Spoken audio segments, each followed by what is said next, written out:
السلام علیکم سامعین، 9 ربیع الاول کی تاریخ شروع ہو چکی ہے، 5 اکتوبر ہے۔ سوشل انڈیا نیوز میں آپ کا خیر مقدم ہے۔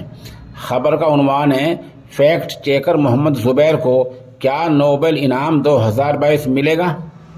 یہ سوال اس لیے پیدا ہو رہا ہے کہ ابھی انعام کا اعلان نہیں ہوا ہے۔ یہ اعلان 7 اکتوبر کو ہوگا۔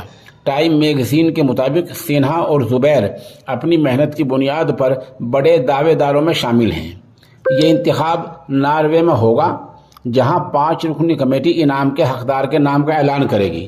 بتا دیں کہ 2022 کے اس نوبل امن انعام کی دوڑ میں 343 امیدوار ہیں اور 92 تنظیمیں ہیں۔ کتنے بڑے لوگ اس کی امیدواری میں شامل ہیں، آپ اس سے اندازہ لگا سکتے ہیں کہ ایک دعوے داروں میں یوکرین کے موجودہ صدر ولادیمیر زیلنسکی بھی ہیں۔ ادھر اقوام متحدہ کی پناہ گزین agency World Health Organization WHO اور روس کے منحرف اور ولادیمیر پوتن کے ناقد، ان پر تنقید کرنے والے الیکسی ناوالنی بھی امن انعام کے دعوے داروں میں ہیں۔ اس طرح بڑے بڑے لوگ ہیں، 343 امیدوار ہیں، 92 تنظیمیں ہیں، تو ایک بہت بڑا کام ہوتا ہے یہ ویسی معمولی بات نہیں ہوتی۔